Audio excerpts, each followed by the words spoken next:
कल्पना कीजिए, आप एक ऐसे शहर में फंसे हैं जहां आसमान से मिसाइलें बरस रही हैं, सड़कों पर टैंक घूम रहे हैं और एयरपोर्ट्स को मलबे में तब्दील कर दिया गया है। आपके पास न निकलने का रास्ता है, न ही कोई सुरक्षा की गारंटी।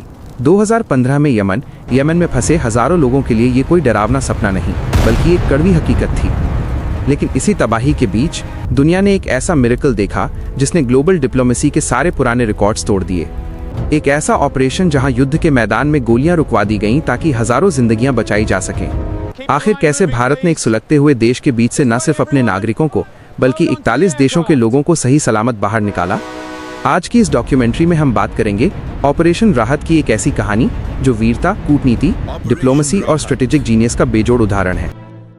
देखिए, जब हम रेस्क्यू ऑपरेशंस की बात करते हैं तो अक्सर फिल्मों की याद आती है, लेकिन ऑपरेशन राहत की हकीकत किसी भी थ्रिलर फिल्म से कहीं ज्यादा पेचीदा थी। आप सोच रहे होंगे कि आखिर यमन में ऐसा क्या हुआ था कि रातों रात हालात इतने बेकाबू हो गए, और भारत ने ऐसी कौन सी रणनीति अपनाई कि अमेरिका और ब्रिटेन जैसे ताकतवर देश भी मदद के लिए हमारी तरफ देख रहे थे। आज हम गहराई से समझेंगे। 1. यमन क्राइसिस की शुरुआत कैसे हुई। 2. नो फ्लाई जोन के बावजूद भारतीय विमान वहां कैसे उतरे। 3. और वो क्रिटिकल डिसीजंस क्या थे जिन्होंने इस ऑपरेशन को सफल बनाया। कहानी शुरू होती है 2014 के आखिर में। यमन में पॉलिटिकल अस्थिरता अपने चरम पर थी। हूथी रेबल्स ने राजधानी सना पर कब्जा कर लिया और राष्ट्रपति को देश छोड़ना पड़ा। लेकिन असली धमाका तब हुआ जब मार्च 2015 में सऊदी अरब और उसके सहयोगी देशों कोलिशन फोर्सेस ने ऑपरेशन डिसाइसिव स्टॉर्म शुरू किया। सऊदी अरब ने यमन पर भारी हवाई हमले, एयर स्ट्राइक्स शुरू कर दिए और पूरे देश में नो फ्लाई जोन घोषित कर दिया।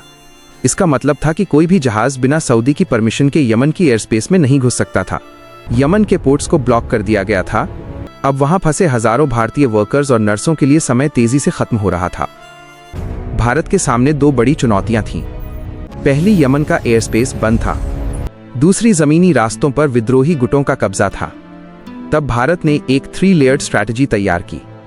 यमन के ठीक सामने समुद्र पार अफ्रीका का छोटा सा देश है जिबूती। भारत ने इसे अपना ऑपरेशनल बेस बनाया। एडन में भारी जंग चल रही थी। वहां से लोगों को निकालने के लिए INS सुमित्र, INS मुंबई और INS तरकाश जैसे वॉरशिप्स को तैनात किया गया। IAF के विशालकाय C-17 ग्लोब मास्टर और एयर इंडिया के कमर्शियल विमानों को स्टैंड बाय पर रखा गया।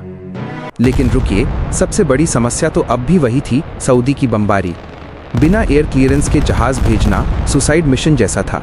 यहीं पर भारत की सॉफ्ट पावर डिप्लोमेसी ने अपना काम दिखाया। 1 अप्रैल 2015 ऑपरेशन की शुरुआत समुद्र से हुई। INS सुमित्रा अदन के पास पहुंचा। पोर्ट पर भारी गोलाबारी हो रही थी। नेवी कमांडोज ने रिस्क लेते हुए 350 से ज्यादा लोगों को पहली खेप में बाहर निकाला। उसी समय दिल्ली में प्रधानमंत्री और तत्कालीन विदेश मंत्री सुषमा स्वराज एक बड़ी कूटनीतिक चाल चल रहे थे।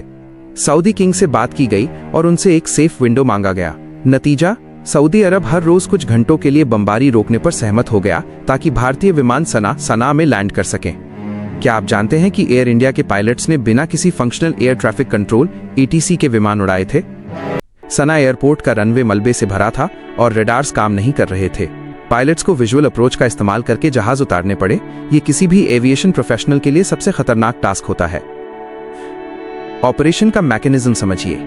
जिबूती इस पूरे मिशन का दिल था।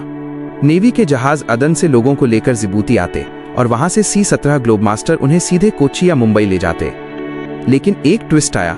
सना में फंसे लोगों को निकालने के लिए केवल 3 घंटे का समय मिलता था। अगर 1 मिनट की भी देरी होती तो सऊदी के फाइटर जेट्स फिर से बमबारी शुरू कर देते। क्या आप अंदाजा लगा सकते हैं उस प्रेशर का जहां सैकड़ों जिंदगियां एक घड़ी की सुई पर टिकी थीं? ऑपरेशन राहत ने पूरी दुनिया को चौंका दिया। जब भारत ने अपने 4640 नागरिकों को सुरक्षित निकाल लिया तो 41 अन्य देशों ने भारत से मदद मांगी। इसमें अमेरिका, ब्रिटेन, फ्रांस और जर्मनी जैसे देश भी शामिल थे। ये सिर्फ एक रेस्क्यू मिशन नहीं था, बल्कि भारत की ग्लोबल स्टैंडिंग का एक टेस्ट था। दुनिया ने देखा कि भारत के पास वो जियोपॉलिटिकल इन्फ्लुएंस है कि वो युद्ध के मैदान में भी अपने लिए रास्ता बना सकता है।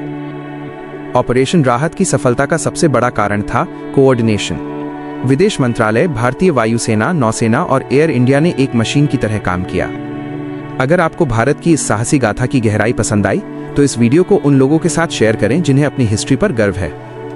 मिलते हैं अगले वीडियो में। जय हिंद।